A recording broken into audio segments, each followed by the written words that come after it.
programming the hacked Codejunkies PS5 controller, but where's the app that we've been promised? I just showed so many people how to use a hacked controller to totally cheat completely undetected. For those of you new to the channel, I'm Anton, a power engineer, industrial mechanic, and a Red Seal electrician. We cover all kinds of products and topics in an approachable way for the average everyday person. I'm glad you found us. Hello and welcome back to Gears and Tech. We reviewed the Codejunkies PS5 controller on this channel already. If you have not seen those videos, I will try to catch you up to speed. Quite simply, this is one of the cheapest not authorized PlayStation 5 controllers for your PlayStation 5, which does a lot of interesting stuff inside of it to make the PlayStation think that this is an official licensed PlayStation 5 controller, actually using it as a DualSense controller, which makes it very hard to block. But this is, in every sense of the term, a hacked controller because it does a lot of really cool things. Now, this controller is completely programmable on the controller, but many of you guys have said, I'm having a hard time carrying out the programming methods. And in all honesty, so am I. I've actually reviewed how to program the controller and it gets confusing. You don't get a lot of good feedback and you're not quite sure what you're doing. So many of you have figured it out, which is great for you. But many people have said, where is the app? Well, guess what? The app is here and we are going to test programming this controller on the app right now. Now, the first thing we need to do when we are using the app is the controller needs to be connected to something first. So in my case, I'm going to connect it to my computer simply so that I can keep an eye on the inputs and everything. Now, if you don't have a computer, it's okay because you can connect this to your PlayStation 5 and then that will work. It'll work with the app. It just needs to be connected to a device. So now if I connect it to my computer, I am using Controller Upgrader version 1.2. Now this is a software that I got directly from the Datel team for just testing purposes. So you may not have this software. If you want to see this in action for yourselves, if we look up hardware gamepad tester, you can see here, it will say connect your controller. So I'm gonna go like this, and now it is showing on here a zero wireless controller. And you can see if I move the analog stick around and do the buttons and the triggers and everything, I can see all of that on Gamepad Tester. Now, the reason I'm not going to use Gamepad Tester for my review is because this is actually going to give me a better view of the back buttons and all of the buttons on the controller as well as the touchpad, as you can see here. So for the testing purposes, and as we do some of the magic, it's going to be more easy to see on here. But when you're doing this programming, you can do it on your system in your game in real time. That's a very, very cool feature, which is really exciting. So I'm excited to test this out. So I just don't want to confuse anybody. If you want to test it on a computer like you're doing here, which you don't have to, you can use the Gamepad Tester or the hardware tester website, and it'll do most of what we're doing, okay? But for our test, I'm going to use this software right here. Now, the first thing I'm going to do is open up the Zero Wireless Controller app. We are connected to a device. So I'm connected to the PC, so I'm good. I'm going to say scan for controller. Now it's going to do a quick scan and it finds my 0AF7BC1. That is the unique product code of my controller. Don't try to hack it, please. It's not connected very often, so good luck to you. But if I click the button to connect to the controller, it is now connecting to the controller. This allows me to program the different profiles on the controller, as you can see here. So now we've got the profile manager. Now I've pre-set up one profile. So if I go into profile 1, you can see I got a lot of stuff on here, but that doesn't help you guys. So I'm gonna show you from the start as if you have no profiles. So I'm gonna program profile number 5. Now the cool thing that happens here right off the bat is the app lights up the indicators here to tell me what profile I'm looking at. So right now I'm on 5, let's say profile 2. So you can see the app has changed the light, so only 2 lights are lit up. So now I know I'm programming profile number 2. If I were to program profile number 1, there you go, it's on profile number 1. Now I can toggle between the profiles by pushing the share button, as you can see here, which toggles through the different profiles that are active on the controller. But as you can see, I'm still programming profile number 1 on the profile manager. So I'm going to go to profile number 5. That's the one that I'm programming. So we are connected here. You can see I have nothing on here yet. So I'm going to say add. Now, what would you like to add? Our options are button remap. So that allows me to change any of the buttons on here to any other button. So if you don't like the bottom button being the cross button, for whatever reason, you can make it the circle or the square or the triangle, or, I mean, let's try it. Let's see what buttons I can swap. So here you can see I have the option to pick which button I want to remap. So in this case, I'm remapping the right arrow key on the D-pad, and I can rechange it to any one of these. Now, why would you? I don't really know, but let's change this one, and I can change that one to be L3. So if you don't want to wear out your button pushing down all the time, or it's worn out for whatever reason, you can change one of the back buttons to be L3. Now can I, I can I can have it do, this is gonna be good. I play a lot of Call of Duty, okay? So those of you who play Call of Duty, you're gonna get the point of this really soon.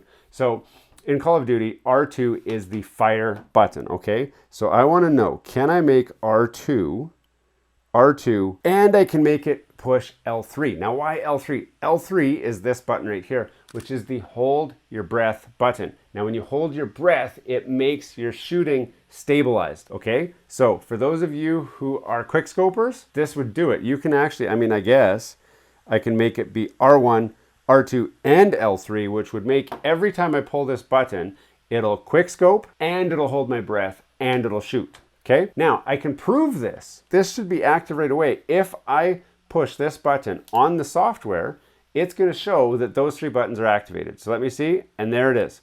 So I push it down, so you can see L3. Oh, I picked the wrong button, and now you can see right off. So I picked R1. I didn't want R1. I wanted L2. L2, R2, and L3, so that I quick scope, shoot, and hold breath. So now I've changed it on the app. Let me see, and there it is, right? Boom, just like that. I'm quick scoping just by pulling the trigger. Awesome. Okay, let's leave that active. Now I want to program the back buttons, okay? Now these aren't just back buttons. These are not single programmable. So in my case, I always program this one to the O button, and I always program this one to the cross button. And that's just so I can slide and jump without any hassle. So those are my back buttons for that, right? So let's say I want to do slide cancel. Now many of you know what slide cancel is, but those of you who don't, it just exploits the movement on Call of Duty. So that's where you start by doing a slide and then you immediately cancel the slide to go back into a faster motion. So many of you would go slide and then jump. You just tap the X button to jump so that you come up from the slide and then keep sprinting. It resets the sprint time, okay? So I'm gonna make that be L3. So this is gonna push slide, X, and sprint. And then that would be a slide cancel. So now if I push this, you can see it activate all of those by pushing this one button, boom, slide, jump, run. Now, because there's no delays programmed in here, and it doesn't look like I can program a delay, it looks like it's gonna just activate all at the same time. So in this case, it may not work exactly as intended. So if not, then I would just go O for slide, and then I would know that I have to push the other back button, X, for my slide cancel, right? But I could, if I wanted to, make this macro be X and L3, to go into a jump and sprint, okay? So that would work, okay? We can reprogram the L3 button. Now the buttons that we can't reprogram are the touchpad, obviously, the share button, the option button, the PS button, and the mic button. But most of the time you're not gonna wanna remap those anyway, so it's not a big deal. That is button remapping. You see how simple it is. We've got a graphic and it's instant. So if you were in the game and you were trying to play with different settings and stuff, trying to get it just right, you just open up the app just like this, and then you just tinker with it. Fiddle with it, right? And then it'll do it instantly. So you just push the buttons and then test it, and then push the buttons and then test it. What are some other things that we can test? So we can leave those on profile 5 if we want, or I can delete them. I'll leave them for now. Now there's a couple other things I want to add. The most interesting is anti-recoil. Now, this is full on into cheating territory. So if you are in competitive gaming and you are using a lot of these, I'm going to call them hacks, then you are cheating, okay? don't think you're a god because you can cheat better than somebody else. So if you're in a truly competitive game, don't turn on some of these features because it's actually not fair and it's cheating. And if you're caught, you'll just get banned from the tournament or whatever it is that you're doing. If you're playing just for fun with your friends and you're screwing around, whatever, do whatever you want. I don't care. Okay. So anti-recoil. This is awesome. Okay. Now you're going to want to do this mostly in the game because it is fully tunable. So what we want to do is recoil compensation while we are pressing the R2 button. So we're going to say R2 is the compensation, and the adjustment we want to do is on the L3 control pad. So we're going to highlight L3 and R2. Now it's asking us, what is the XY coordinate of the compensation that you want to do? Now in my case, I'm going to go extreme to this bottom corner, and I'm only going to do that so that you guys can see what it does. So watch what happens. When I pull the trigger here, I should get anti-recoil compensation. And when I push this, do you see how the analog stick gets immediately pulled down and to the left? Okay. Now the way you decide which way you want it to go, it's always going to be down because when you shoot, the gun goes up in the air. But sometimes it'll go up and to the left or up and to the right. So you just need to counter that with an even amount of down and over to the left or the right. Now, if we look up online real quick, we can see the assault rifle recoil patterns of many of the guns. So you can see the AK-74, the GPR-91, the Model L, whatever. If you don't want to look this up, the easiest way to find out what the recoil pattern is for the loadout that you do is to go stand against a wall and just simply pull this trigger and it will activate the gun and the bullet spray will mark itself out on the wall. So if the spray goes up and to the left, well then you want your recoil to go down and to the right.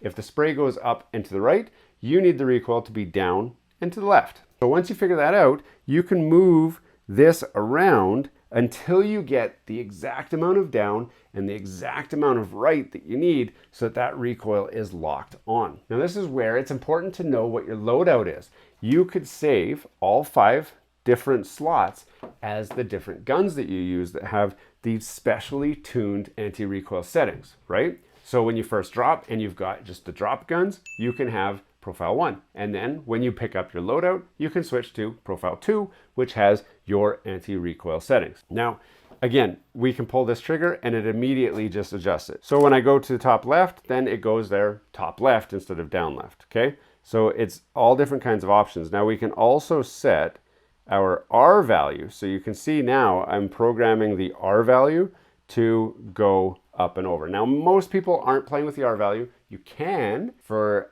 better recoil, but it's really fine tuning to make the R3 one work. So I would not fiddle with the R3. I would really just stick with the L3 and just make that get moved. Okay, something like that. We're not going to go super far. Now you can also tie this to your L2 as well, which some people do. Okay, you can apply a little bit of L2 to it so that when you aim, it also activates your recoil compensation. So you can say, well, you know, I'm going to hold L2 instead to activate the compensation, and then I don't have to have it tied to R2, which can be a strategy that you guys use. Those of you who've used a Cronus Zen before and you know how the programming works, this gives you a lot of the same control that the Cronus Zen scripts do without needing a Zen, and it's an official PlayStation 5 controller. So suddenly, I know I'm gonna get downvotes for this and people are gonna dislike this video because I just showed so many people how to use a hacked controller to totally cheat completely undetected. Now that is the anti-recoil. Again, you're gonna play with that to get it right. Let's just run through some of the other options that we haven't looked at yet. Stick calibration. I actually haven't played with this too much. Stick calibration gives us the ability to adjust how the stick movement actually interacts. So I'm gonna go extreme, okay? Now this is the left stick.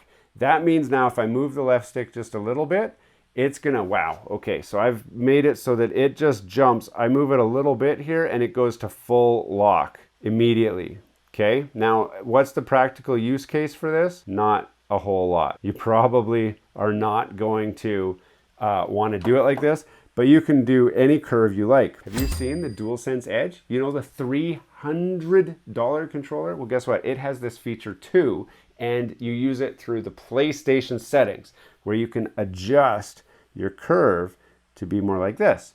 So that makes it so that it really ramps up towards the end, but you get really precise movement around the midpoint of this controller. Tons and tons of precise movement. Now, you can invert your XY, you can circularize it, which means basically make it so that it fits within the circular ability. And if you don't, I mean, we should be pretty circular anyway, but you can compensate for a bad analog stick if you wanted to. Now that's the left stick. We can go like this and do the exact same thing to the right stick. I'm not going to change these, okay? Because I'm used to using them the way that I'm used to using them. So I'm gonna delete that from this profile, but you can add it, okay? The other thing we can do is vibration tuning. Now for vibration tuning, I go like this and I turn it off, and for audio, I go like this and I turn it off. But you can adjust your audio to 50%, just locked, boom, 50%. You can adjust your vibration to say, only do a max of 50% vibration. Here's the trick, okay? When you are playing games like Call of Duty, first-person shooter games, you actually want the vibration turned off, because the controller reduces the sensitivity of your analog sticks and your triggers when the vibration's on. So if you turn it off, then it gives you full sensitivities for all of those settings so that it doesn't interfere with itself, really is what that is. Now I turn the audio off because I use a headset, so I'm gonna leave this profile on here that forces these two features off. I've got one more to add, and that is trigger calibration. Oh man, back to you guys with your DualSense Edge controllers. You have trigger calibration and you love it, and I know you love it. So check this out. I've got trigger calibration. So now because I changed my button mapping to this one, this is like a short throw trigger. So if I just move it a little bit, you can watch the on screen here, move it just a little bit, it fully activates 100% trigger pull, okay? So this is acting more like a button press, and it's giving me my aiming and my shooting and my holding my breath, okay? So I'm not gonna show you on that one, but if I pull the L2 button, so you can see it starts light blue and it gets a little bit darker, a little bit darker, a little bit darker, a little bit darker till it's at full. You can see the number there, it says X equals 0, then it says X equals 90, 100, 150, 200, all the way up to 250. That's full pull. So if I adjust the sensitivity of the trigger, I'm gonna do this like this. And what that does is it creates this dead zone where if I move it just a little bit, it goes to full lock. So this works now like a short throw trigger. It doesn't matter how much I pull it. I can pull it all the way and it's still, here you guys can see here, I can pull it a little bit, it goes to full lock, 255, right? That's maximum. If I go all the way, it's still 255. So this will give me the fastest trigger activation because it goes from 0 to 100, 0 to 100. This is horrible for racing games because it's going to just always be full throttle or full brake. But on your first-person shooters, this is great. Now, we can go the other way where we can say, you know, give me a little bit of dead zone in the front, like this, where I can pull it a little bit more and it just gives me a little bit more softness to it, just like what we saw with the analog stick activation. So you can really fine-tune and play with that. Now, basically, because this does the same thing as the DualSense Edge controller, if you're trying to tweak the settings of the analog sticks and or the triggers for best performance for your game, if you found a tutorial online that says, here's the best configuration for your profile for this game, for a sports game, for a racing game, for a fighting game, for whatever, all of the same settings would be appropriate for here. So you can go into this same app, you can adjust those settings exactly the same as your DualSense Edge, and you will get the exact same feedback without the money. Keep in mind, this is cheaper than the PlayStation 5 DualSense controller, but it gives you all of the same features as the DualSense Edge controller. Plus it gives you a lot more features because the Edge will not give you that anti-recoil. Now, I've turned off a bunch of my profiles, but we already did have everything. So this will let you add all of the profiles or none of the profiles. And you can go in and adjust and change your mapping to do whatever it is that you want, and it'll save those on there. Now I just adjusted the left trigger. I did not touch the right trigger because I had that mapped to those other buttons. So my anti-recoil has stayed. Everything is still on here. exactly how I did it. Now that is saved to profile 5. Now again, I can go like this and I can toggle between the profiles. There I'm on profile 1, profile 2, 3, 4, and now I'm on 5. So if that's the profile I want to run for whatever game I'm running, boom, instantly locked into the profile that I'm looking for. Now this is the first version of this app. If you're wondering where you can get it, it is out on the Play Store. Those of you who have an iOS device, don't worry, you can also use the app. All you have to do is get rid of your iOS device and get yourself an Android device and then install it from the Play Store, which is actually probably not a bad idea because you don't know it, but once you switch to Android, you'll never want your iOS device again. But we all know. Now, if this thing is pretty cool to you, like it is to me, I will put a link in the description where you can pick one of these guys up. They have been extremely popular and they've been able to keep up with demand, which is wonderful. And for those of you who are saying, I've seen something that looks just like this on Temu or on AliExpress, it is not the same controller. The shell looks the same, but if you open it up, it does not have the chip inside here that is doing all of the things that we just did. Okay, so don't think you're going to save yourself some money getting that cheaper one. You have to get this one. And I will put a link in the description where you can pick that up. If you have questions about it, I'm here to answer questions. I'm actually not here to answer questions, but I don't mind answering your questions. So you can post them in the comments below.